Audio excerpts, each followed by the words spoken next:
The big news today, though, is Hunter Biden showing up at the Capitol like a crazy ex-girlfriend outside your home. Not that I've ever been there, of course. Ranting and raving. Yes, it seems Hunter Biden, the president's son, wants to defy a lawful subpoena. He could be held in contempt of Congress. That's in process now. We already know Democrats have weaponized that power against my colleague right here at Real America's Voice, Steve Bannon, and others too. But something tells me if and when Republicans do it, it'll somehow be bad. The news media will tell you so. Anyway, here was Hunter at his surprise press conference, unscheduled press conference in front of the Capitol a short time ago. And if you tell me it sounds like a guy who has nothing to hide, well, I think you'd be wrong. Listen. But I'm also here today to correct how the MAGA right has portrayed me for their political purposes. I am first and foremost a son, a father, a brother, and a husband from a loving and supportive family. I'm proud to have earned degrees from Georgetown University and Yale Law School. I'm proud of my legal career and business career. I'm proud of my time serving on a dozen different boards of directors. And I'm proud of my efforts to forge global business relationships.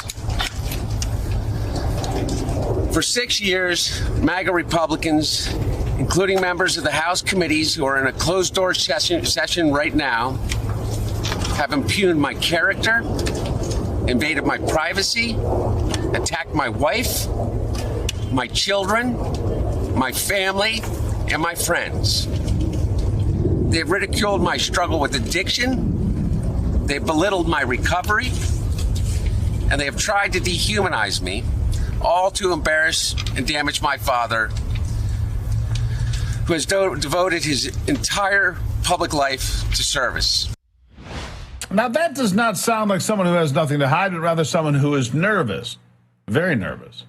But it goes on. Hunter continued to play the victim, of course, something Democrats seem well practiced at doing. And the media, of course, played right along. But don't worry, we'll get there. First, let's let the president's son speak a bit more. Here it is. For 6 years, I have been the target of the unrelenting Trump attack machine shouting, "Where's Hunter?" Well, here's my answer. I am here. Let me state as clearly as I can. My father was not financially involved in my business, not as a practicing lawyer, not as a board member of Burisma, not in my partnership with a Chinese private businessman, not in my investments at home nor abroad, and certainly not as an artist. During my battle with addiction, my parents were there for me. They literally saved my life.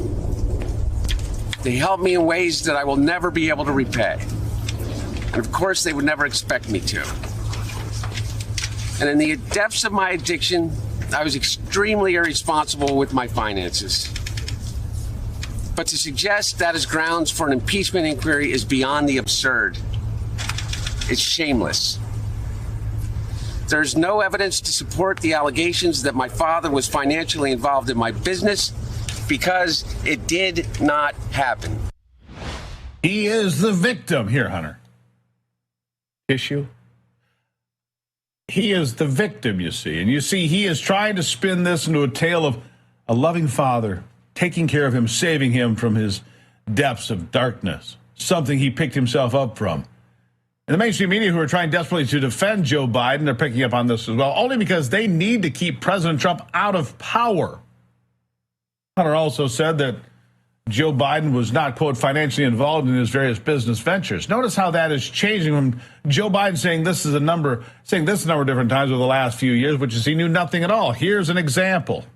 I have never discussed with my son or my brother or anyone else anything having to do with their business. I've never discussed my business or their business, my sons or daughters, and I've never discussed them. I don't discuss business with my son. I've never spoken to my son about his overseas business. Ah, yes. Where is that blue dress? I think it is clear to anyone, any honest individual, that Joe Biden absolutely knew about Hunter's business dealings. Of course he did.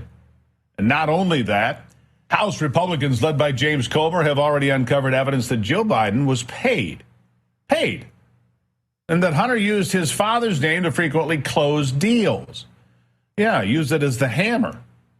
Deals worth, well, millions of dollars. And do you think money was changing hands just for Hunter's services? If you do, then, of course, you must be one of the anchors on CNN or MSNBC. Oh, but Hunter addressed all of that evidence and made some pretty big claims, too. Listen. James Comer, Jim Jordan, Jason Smith, and their colleagues have distorted the facts by cherry-picking lines from a bank statement, manipulating texts I sent, editing the testimony of my friends and former business partners, and misstating personal information that was stolen from me. There is no fairness or decency in what these Republicans are doing. They have lied over and over about every aspect of my personal and professional life. So much so that their lies have become the false facts believed by too many people. No matter how many times it is debunked, they continue to insist that my father's support of Ukraine against Russia is the result of a non-existent bribe.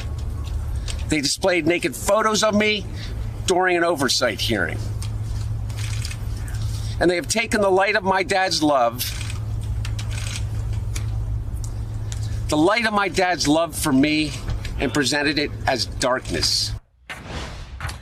Information that was stolen. That's one claim. Newsflash, Mr. Biden. Your laptop was left unpaid for. And in the terms of your contract, it was forfeited to the owner of the repair shop for computers where you forgot you took it, along with another one. And so Hunter Biden's claims that House Republicans have manipulated information, including his text, bank statements, and files from his laptop from hell, you know, the one the media and the intelligence committee tried to tell you was Russian disinformation all along. But, of course, that was just another pack of lies.